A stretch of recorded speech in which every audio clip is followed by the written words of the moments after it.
segundo vídeo de teologias contemporâneas, e a gente está falando aqui sobre a influência de Brunner, que é contemporâneo de Calbart.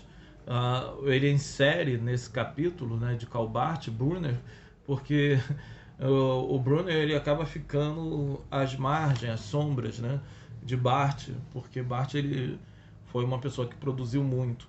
Então, né, dentro dessa existência de um ponto de contato, Brunner ele vai falar que é natural que haja esse ponto de contato entre o divino e o humano, né? Isso seria a natureza divina análoga à natureza do próprio ser humano.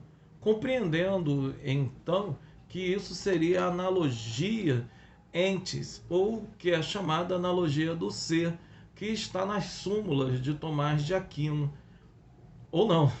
A gente nunca sabe, porque ele também não chegou a explicar muito bem, a se aprofundar. Ele apenas cita e escreve sobre, ele não fala sobre as suas origens. Mas é muito próxima da teologia de Tomás de Aquino, que foi um filósofo escolástico, né, da Igreja Católica e também teólogo também. Então, mediante a isso, ele vai falar que o sentido da natureza humana ela deve se encontrar com a natureza divina. E assim vai trazer uma referência à pessoa e à palavra, o que vai tornar possível o encontro do divino com o humano, bem como toda a discussão racional sobre Deus Pai, Filho e Espírito Santo, mais a palavra e etc. os outros temas teológicos. Então, dentro dessa tradição, né, ele vai trazer, né, até mesmo um ato de negação da possibilidade de conhecer Deus ou de falar sobre ele sem o concurso da graça e da revelação. Ele vai afirmar isso também de maneira categórica, perdão, que é o que traz um sentido bem claro à teologia de Brunner de não ser herética, apesar de ter pontos que todos possam discordar, né? Não existe arminiano 100% arminiano, não existe calvinista 100% calvinista, wesleyano 100% wesleyano. Então as pessoas pode discordar da questão do pensamento da teologia.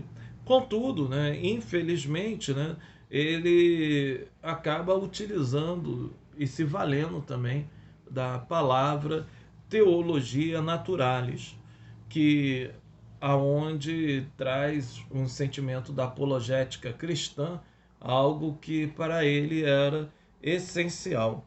Mas, né, esse tipo de pensamento da teologia natural era o que acabou igualando, né, a ele os antepassados que foram professor de Barth, que acabou apoiando ali o nazismo.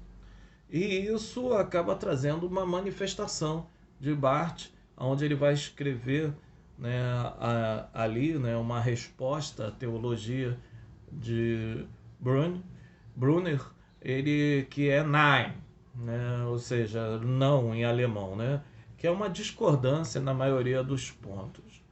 Então, mediante a esse ensino, né, ele acaba ganhando um opositor de peso. Inclusive, as pessoas falavam que era a baleia e o elefante. Eram os dois maiores mamíferos da sua época ali se confrontando em lugares diferentes.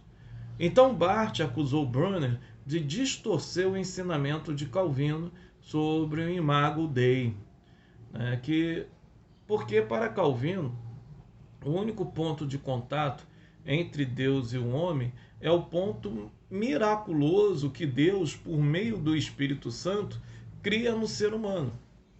Ou seja, é a graça. O ser humano ele só pode conhecer a Deus mediante a graça e não através, né, do seu conhecimento epistemológico, porque ainda há uma natureza nativa de Deus no próprio ser humano.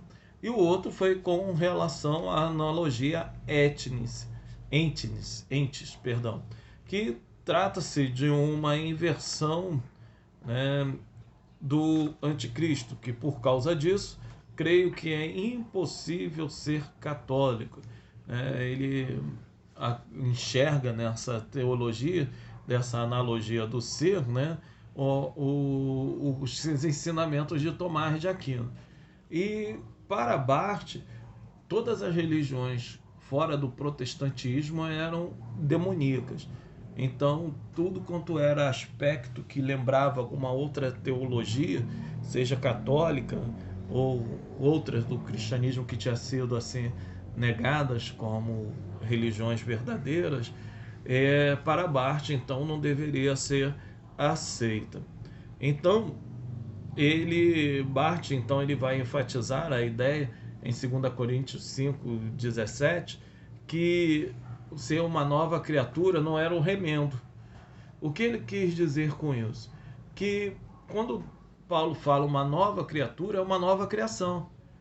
É sinal que não havia nada em você que poderia ser aproveitado. Então Deus teve de te transformar de novo. Isso é ser uma nova criatura. Então não é um, um remendo, não é consertar, é fazer de novo. Por isso que a Bíblia é tão severa com isso. Barth também, como tinha a analogia do ser, Barth vai criar, né, a analogia fidei, que é a analogia da fé, que fica em Romanos, capítulo 12, versículo 6, que ele acaba declarando isso, tendo essa ideia desse aspecto que somente pela fé a natureza divina poderia se manifestar. Então, nesse ponto de vista, né, Barth e Brunner, eles se tornam opositores ferrenhos. No trecho do livro de Brunner, Dogmáticas, na página 45, é tirado o seguinte pensamento. A imago Dei, no sentido de Gênesis 1, a oposição entre eu e tu, ele chama de analogia entre Deus e o homem. Barth afirma que esse elemento no homem, feito à imagem de Deus, não se perdeu, conforme o relato mítico da queda.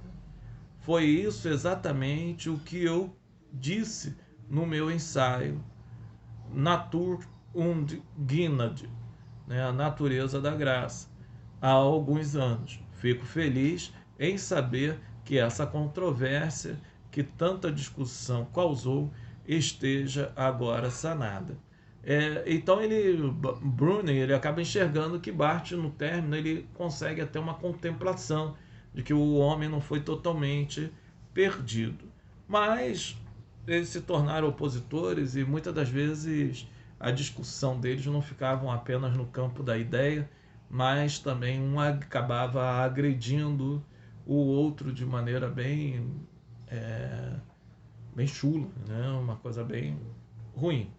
Mas, como os dois eram muito sábios, no término, né, um estudante de teologia dos Estados Unidos fez um encontro entre os dois sentaram, conversaram, tiraram foto, continuaram opositores no campo da ideia, e Brunner, quando estava para morrer, o nosso querido Barth mandou uma escrita para ele, que também já estava idoso também, dizendo o seguinte: diga-lhe que já vão longe os dias em que eu achava que devia dizer não, referente ao Manifesto Nine, a ele, já que todos vivemos única e exclusivamente porque um Deus gracioso e cheio de misericórdia diz um sim gracioso a todos nós.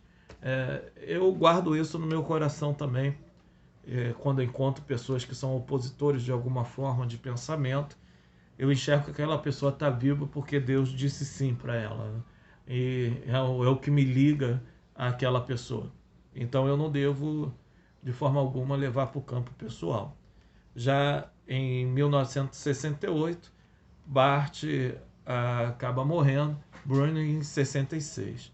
Os desdobramentos desses tipos de pensamento, né, trazer a teologia cristã. Barth quis trazer a teologia cristã para mais próximo da Bíblia. Ele queria uma teologia estritamente bíblica, mas, contudo, acaba recebendo algumas críticas e duras repreensões no decorrer da sua trajetória, né? Nós vimos algumas críticas ferrenhas concernente a Barth. Barth, primeiro, né, ele vai receber um aspecto de crítica sobre o pensamento que ele tinha sobre a própria Bíblia, que a Bíblia poderia ser entendida de maneira crítica. Os mais ortodoxos não gostam disso, acham que não se deve. E alguns acusam que ele não considerava a Bíblia como a palavra de Deus. A segunda acusação é uma mentira. A primeira é uma verdade. Ele entendia que o histórico crítico deve ser mantido para uma boa interpretação bíblica. E um outro ponto, né, que realmente é difícil quando você lê, é entender, apesar de Barth dizer que não, mas quando ele fala da eleição, acaba aparentar um universalismo, né, ali. Aí ele tenta fazer o contrário, uma teologia contrária a isso, para desmentir, mas acaba não tendo grandes sucessos. Terminamos aqui. Então, o segundo vídeo. Que Deus abençoe vocês em nome de Jesus.